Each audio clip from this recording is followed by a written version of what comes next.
नमस्कार दोस्तों। तो बेसिकली आज के इस वीडियो में हम समझेंगे कि एप्लीकेबिलिटी और एक्सटेंट जो कि लेबर लॉज में एक्सटेंसिवली जगह जगह यूज होता है, आखिर दोनों में क्या डिफरेंस है। ठीक है, तो बड़ा ही आसान डिफरेंस है।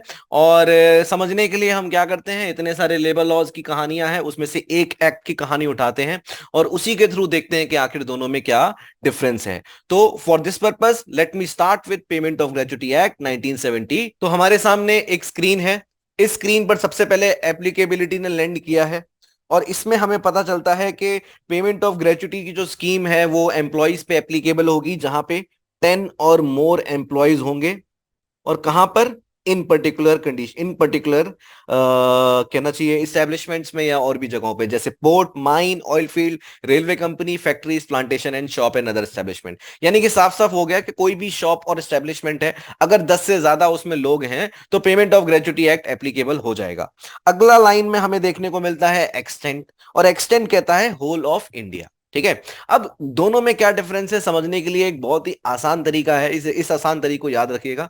हम क्या करते हैं, हम एक एग्जाम्पल उठाते हैं और एक एस्टेब्लिशमेंट लद्दाख में जाके खोल देते हैं। तो मैंने एक एस्टेब्लिशमेंट लद्दाख में जाके खोल दिया और वहां पे 10 या उससे ज्यादा एम्प्लॉयज मैंने हायर कर लिए। तो जैसे ही मैंने 10 या उससे ज्यादा एम्प्लॉयज हायर कर लिए, हम सब लेबर लॉक्स के ज्ञाता हैं, हमें पता है कि पेमेंट ऑफ ग्रेच्युटी एप्लीकेबल हो जाएगा।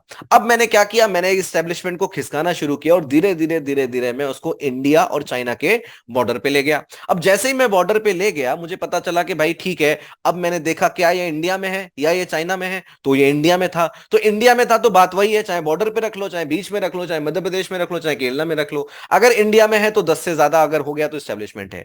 अब अगर मैंने इसको खिसकाते खिसकाते ध्यान दिया कि भाई रात का समय है, कोई देख नहीं रहा, मैंने चाइना भेज दिया।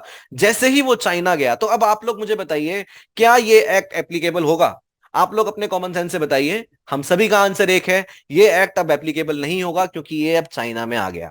इसका मतलब अब ये इस टेरिटरी ऑफ इंडिया से बाहर चला गया, यानी कि जो एक्सटेंड था इंडिया से, इंडिया का वहां से बाहर चला गया। अब आप समझे एक्सटेंड का क्या मतलब है? तो एक्सटेंड का मतलब है कि जो टेरिटरी है, जिस टेरिटरी में ये एक्ट, ये एस्टेब्लिशमेंट्स होंगे, उन्हीं टेरिटरी की बात करेगा एक्सटेंट, यानी कि होल ऑफ इंडिया। और हम सब जानते हैं 2019 के एक पर्टिकुलर एक्ट के बाद कई सारे जो एक्सेप्शन जम्मू कश्मीर के थे वो अब खत्म हो गए हैं। तो यानी कि हर जगह आपको अब होल ऑफ इंडिया देखने को मिलने वाला है। आई होप इस पर्टिकुलर एग्जांपल से आप एप्लीकेबिलिटी और एक्सटेंट की पूरी ही कहानी समझ गए होंगे और आपको कोई भी डाउट नहीं आएगा।